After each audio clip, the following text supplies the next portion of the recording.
이 시간 시간을 구별하여 주님 앞에 나오신 분들 환영하고 축복합니다. 다 함께 기도하시겠습니다. 사랑과 은혜가 풍성한 하나님 아버지, 오늘도 주님께서 말씀과 기도를 사모하는 마음을 주셔서 예배의 자리에서 주님의 음성을 들을 수 있도록 인도하여 주심을 감사드립니다. 이 시간 저희들이 마음을 다하고 뜻을 다하고 힘을 다해 주님께 집중하기 원합니다. 주시는 말씀을 놓치지 않게 하시고 그 말씀대로 살아갈 수 있도록 용기와 결단의 마음을 허락하여 주시옵소서. 그래서 주님께서 주목하시고 인정하시는 자녀들이 다 될 수 있도록 함께하여 주시옵소서. 이 시간 말씀을 듣습니다. 말씀을 전하는 자와 말씀을 듣는 모든 성도님들이 함께 은혜 받고 변화되는 귀한 시간이 될 수 있도록 인도하여 주시옵소서. 이 모든 말씀 사랑의 예수님의 이름으로 기도드립니다. 아멘. 오늘 우리에게 주신 하나님의 말씀은 민수기 23장 1절에서 12절까지의 말씀입니다. 발람이 발락에게 이르되 나를 위하여 여기 제단 7을 쌓고 거기 숫송아지 7마리와 순양 7마리를 준비하소서 하매 발락이 발람의 말대로 준비한 후에 발락과 발람이 제단에 숫송아지와 순양을 드리니라. 발람이 발락에게 이르되 당신의 번제물 곁에 서소서. 나는 저리로 가리이다. 여호와께서 혹시 오셔서 나를 만나시리니 그가 내게 지시하는 것은 다 당신에게 알리리이다 하고 언덕길로 가니 하나님이 발람에게 임하시는지라. 발람이 아뢰되 내가 7제단을 쌓고 각 제단에 숫송아지와 순양을 드렸나이다. 여호와께서 발람의 입에 말씀을 주시며 이르시되 발람에게 돌아가서 이렇게 말할지니라. 그가 발락에게로 돌아간즉 발락과 모압의 모든 고관이 번제물 곁에 함께 섰더라. 발람이 예언을 전하여 말하되 발락이 나를 아람에서 모압 왕이 동쪽 산에서 데려다가 이르기를 와서 나를 위하여 야곱을 저주하라. 와서 이스라엘을 꾸짖으라 하도다. 하나님이 저주하지 않으신 자를 내가 어찌 저주하며 여호와께서 꾸짖지 아니하신 자를 내가 어찌 꾸짖으랴. 내가 바위 위에서 그들을 보며 작은 산에서 그들을 바라보니 이 백성은 홀로 살 것이라. 그를 여러 민족 중에 하나로 여기지 않으리로다. 야곱의 티끌을 누가 능히 세며 이스라엘 4분의 1을 누가 능히 세울고 나는 의인의 죽음을 죽기 원하며 나의 종말이 그와 같기를 바라노라 하매 발락이 발람에게 이르되 그대가 어찌 내게 이같이 행하느냐. 나의 원수를 저주하려고 그대를 데려왔거늘 그대가 오히려 축복하였도다. 발람이 대답하여 이르되 여호와께서 내 입에 주신 말씀을 내가 어찌 말하지 아니할 수 있으리까. 아멘. 오늘 본문의 말씀을 보시면 술사인 발람이 모압 왕인 발락의 제안을 듣고 이스라엘 저주하기 위해서 모압 땅까지 오게 됩니다. 지금 모압은 이스라엘 백성들을 굉장히 두려워하는 상황입니다. 이스라엘이라는 민족이 이 애굽에서 나왔는데 주변에 굉장히 강대한 민족들을 무찌르고 자신들 앞에 도달했던 것입니다. 그래서 그 위기를 모면하고자 술사인 발람을 불러서 이스라엘 백성들을 저주하고자 했던 것입니다. 신을 통해서 저주를 하면 본인들이 능히 이스라엘 민족을 이길 수 있을 것이다. 이렇게 생각을 했던 거예요. 1절입니다. 발람이 발락에게 이르되 나를 위하여 여기 제단 7을 쌓고 거기 숫송아지 7마리와 순양 7마리를 준비하소서 하며 이렇게 기록되어 있습니다. 여러분, 이 7이라는 숫자는 이 성경에서는 특별한 숫자입니다. 하나님께서 6일 동안 세상을 창조하시고 이 7일에는 안식하셨다고 되어 있죠.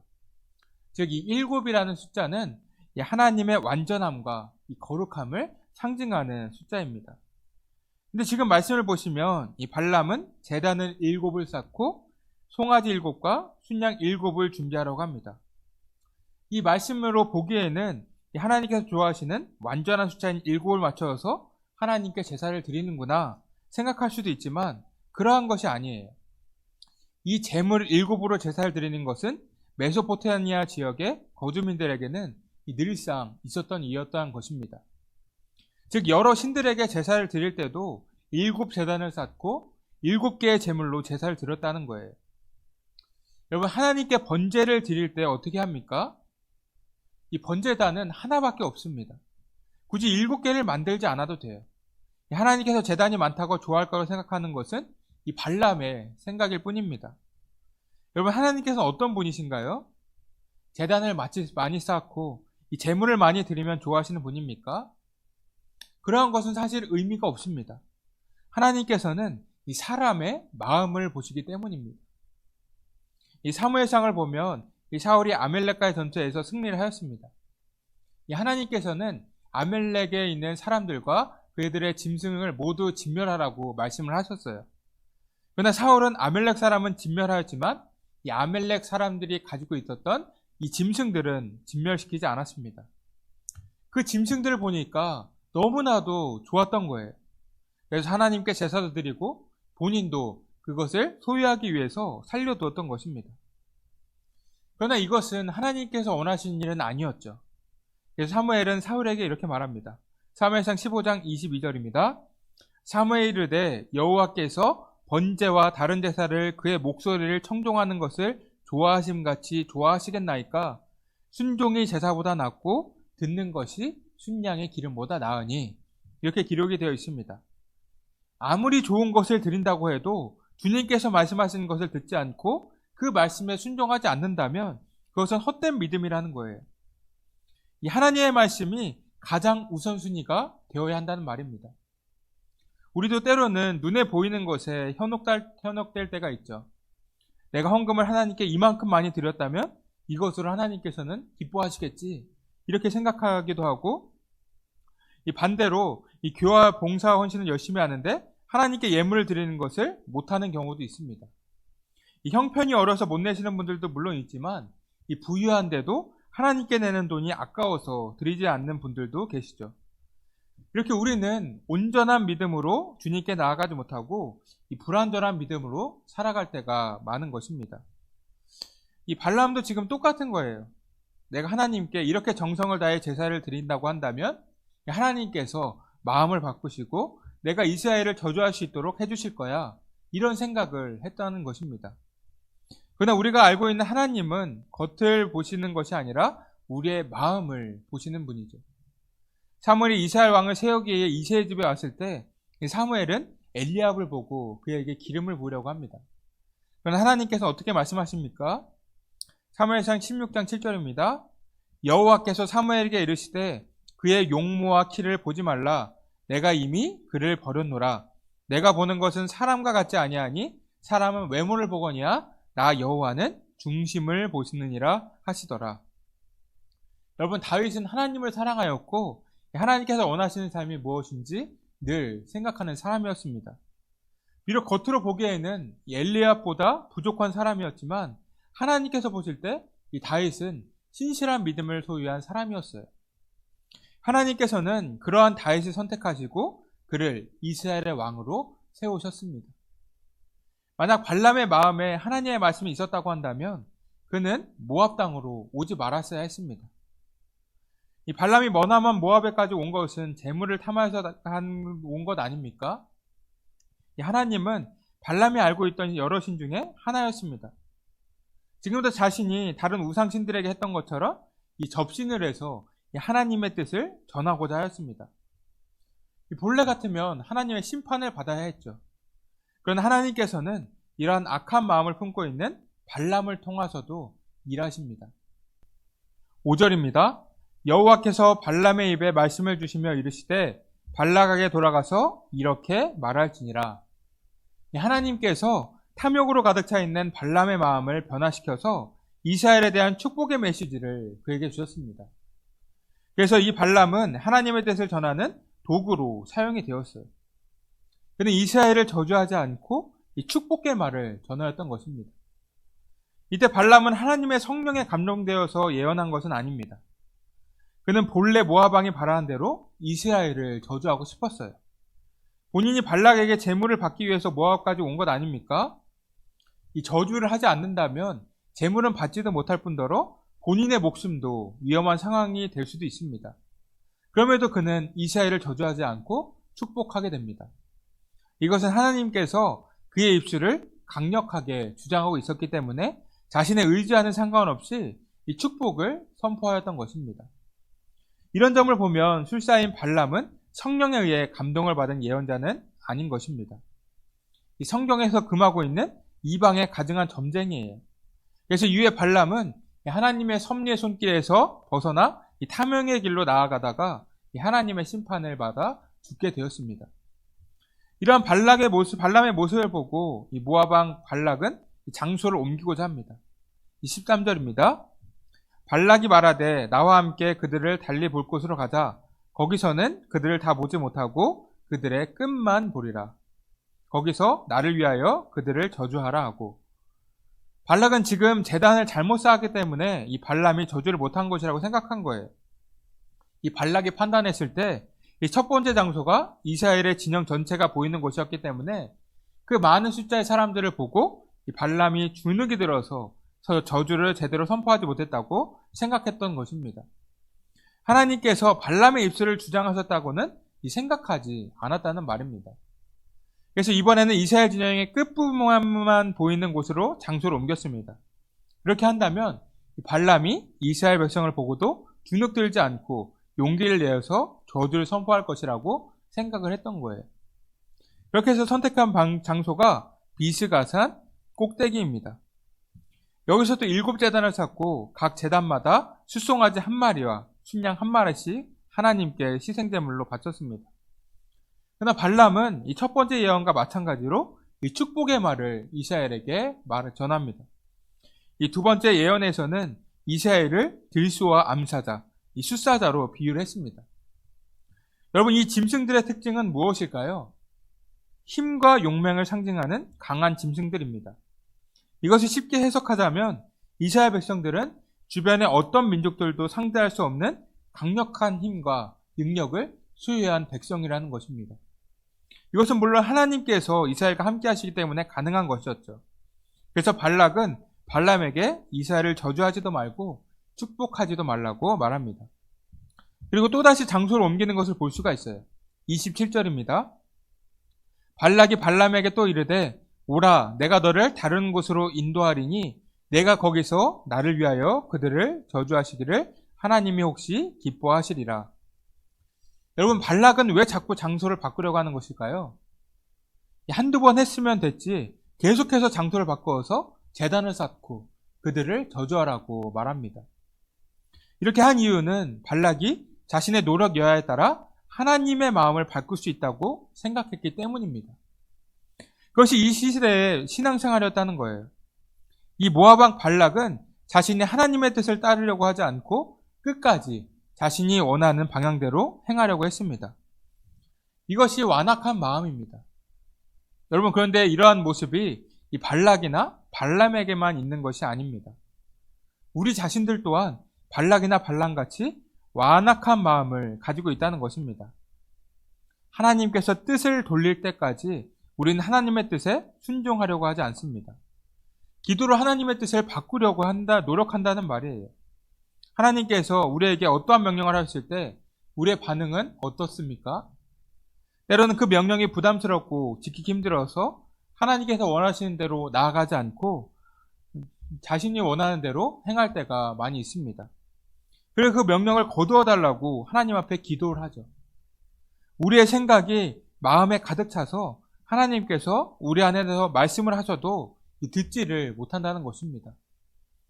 여러분, 우리가 종이에다가 그림을 그린다고 가정해 보면 좋을 것 같아요. 이 굉장히 중요한 부분을 그 그림에 담아야 하는데 오히려 필요하지 않은 것을 그림에 미리 담다 보니까 중요한 부분을 넣지 못한다는 것입니다. 그러면 그 작품은 좋은 작품이 되지를 못합니다. 의도했던 것과는 다른 작품이 되어버리는 거예요. 그래서 때로는 우리의 마음에서 오는 고집과 아집을 내려놓을 줄 알아야 합니다. 이 교회에서 일하면서도 하나님께서 원하시는 일이 아닌데도 우리는 고집스럽게 우리 자신의 뜻을 관찰하려고 할 때가 있습니다. 나 자신이 생각했을 때 이렇게 일하는 것이 하나님께 진정한 헌신이라는 것이라고 생각한다는 것입니다. 그러나 이러한 믿음 생활은 절대로 올바른 믿음 생활이 아닙니다. 하나님의 말씀을 듣고 하나님께서 원하시는 삶을 살아가는 것이 진정한 믿음 생활이라는 거예요. 이 성경에서 이 완악한 마음을 가지고 있던 사람은 누구입니까? 대표적으로는 바로 왕이죠. 바로 왕은 하나님께서 재앙을 내리시는 것을 보고 하나님께서 강력한 신이라는 것을 알게 되었습니다. 그럼에도 그는 이스라엘 백성들을 해방하지 않아요. 여러분, 이 바로가 하나님을 알고 하나님의 뜻대로 살았다면 어떻게 되었을까요? 본인의 아들도 죽지 않고 하나님의 축복을 받으면서 살아갈 수가 있었을 것입니다. 오히려 하나님께서는 바로에게 돌이킬 수 있는 기회를 이 십자양을 통해서 주신 거예요. 우리에게 구원의 문을 열어주신 것처럼 말입니다. 애굽에서 첫 번째 재앙부터 9가지 재앙까지 왔습니다. 이 9번째에서 바로가 하나님의 뜻을 따랐다고 한다면 이 자신의 아들은 죽지 않고 끝났을 수도 있습니다. 그러나 그는 마음을 돌리지 않고 더욱 완악하게 행동을 하였습니다. 하나님의 방식을 따르지 않고 세상의 방식을 따라 자신이 행동하고 싶은 대로 나아갔어요. 이 창세기 7장을 보면 이 노아의 방주 사건도 나오죠. 이 방주는 120년 동안 만들어질 만큼 어마어마한 배였습니다. 하나님께서 노아가 방주를 만든다면 굉장히 많은 시간이 걸릴 것이라는 것을 알고 계셨어요. 그러면 차라리 다른 방법을 써서 노아를 구원해 주실 수도 있는 것 아닙니까? 물이 들어오지 못하는 곳을 만들어서 노아하고 노아의 가족들을 보호할 수도 있었습니다. 그러나 하나님께서는 방주를 120년 동안 만들려고 하셨어요. 그 이유는 하나님께서 사람들을 사랑하셨기 때문입니다. 여러분, 아무리 자식이 미운 짓을 하고 목숨질을 한다고 하더라도 부모는 그 자식을 사랑하지 않습니까? 자신을 너무나도 아프고 괴롭게 만드는데도 그 자녀에 대한 사랑을 끊을 수가 없는 것이 이 부모의 마음입니다. 그것처럼 하나님께서는 노아가 방주를 만드는 기간 동안 사람들이 한 명이라도 회개를 하기를 원하셨다는 것입니다. 성경에서 가장 중요한 하나님의 성품이 바로 사랑이죠. 하나님이 그냥 심판하시기로 마음 먹었다면 바로 심판하시면 됐습니다. 굳이 그 긴 시간을 기다릴 필요가 없었다는 말이에요. 여러분, 탕자의 비유를 보시면 이 탕자가 배은망덕하게도 아버지의 뜻을 따르지 않고 자신이 원하는 대로 살다가 모든 것을 잃지 않습니까? 근데 그 탕자가 집으로 돌아오는 것을 보고 아버지는 한 걸음에 달려와서 가장 좋은 옷을 입혀주고 가락지를 끼워주었습니다. 그것이 하나님의 사랑이라는 것입니다. 죄에 대한 것은 분명하게 심판을 하시는 분이지만 자녀들이 다시 회개하며 돌아오기를 바라신다는 것입니다. 사랑의 마음으로 말이에요. 그러나 사람의 완악한 마음이 하나님께 돌아가는 것을 막고 있는 거예요. 여러분, 발락과 발람은 하나님의 뜻을 따라가기보다 본인이 원하는 대로의 삶을 살고 있습니다. 우리는 교회를 다니면서 마음의 중심을 하나님에 두지 않고 세상의 다른 것들에 둘 때가 많죠. 만약 하나님께서 우리 마음 가운데 들어오실 공간이 없다고 한다면 우리의 삶은 하나님 중심의 삶이라고 할 수가 없습니다. 그저 우리 자신이 원하는 대로 믿음 생활을 하는 거예요. 그것이 하나님께서 원하시는 진정한 믿음 생활은 아니죠. 하나님의 지배를 받는 삶이야말로 진정한 믿음의 삶인 것입니다. 이렇게 우리는 하나님께서 들어오실 공간, 즉 여백을 충분히 남겨놓아야 합니다. 하나님께서 우리 안에서 말씀하시고 역사하실 공간, 그러한 여백이 있어야만 우리는 주님께서 원하시는 삶을 살아갈 수가 있는 것입니다. 여러분들이 모두 완악한 마음을 내려놓고 우리 마음속에서 말씀하시는 하나님의 음성에 집중을 하셔서 하나님 중심의 삶을 살아가시기를 주님의 이름으로 축복합니다. 이 시간 기도하기를 원합니다. 첫 번째로는 우리가 완악한 마음을 내려놓고 주님께서 원하시는 온전한 믿음의 삶을 살게 해달라고 기도해 주시고, 두 번째, 우리에게 연로하신 분들과 환우분들의 건강을 위해서 기도해 주시기 바랍니다. 마지막 세 번째로는 다음 세대들의 믿음의 성장을 위해 기도해 주시기 바랍니다. 기도하겠습니다. 사랑과 은혜가 풍성하신 하나님 아버지, 감사합니다. 오늘도 귀한 시간 허락하여 주셔서 주님의 말씀을 함께 나누게 하심을 감사드립니다.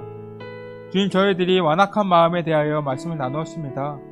주님께서는 저희에게 말씀을 듣고 그 인도하심을 따라오라고 말씀하셨지만 저희들의 삶은 어떠하였습니까? 때로는 주님의 말씀을 순종하기보다 우리 자신이 원하는 대로 신앙생활을 할 때가 너무나도 많았음을 고백합니다. 저희들의 연약함을 용서하여 주시옵소서. 주님, 이제는 저희가 다시 주님을 바라보며 온전한 믿음을 회복하기 원합니다. 저희의 마음 가운데서 말씀하시는 성령님의 음성을 주목하게 하셔서 주님께서 원하시는 삶을 살아갈 수 있도록 인도하여 주시옵소서. 그래서 저희 또한 믿음의 인물들처럼 온전한 믿음을 소유하고 지키면서 주님께서 인정하는 삶을 살아갈 수 있도록 함께하여 주시옵소서. 오늘 하루도 주님의 은혜 가운데 기쁨과 평안이 넘칠 수 있도록 주님께서 인도하여 주시옵소서. 이 모든 말씀 사랑의 예수님의 이름으로 기도드립니다. 아멘.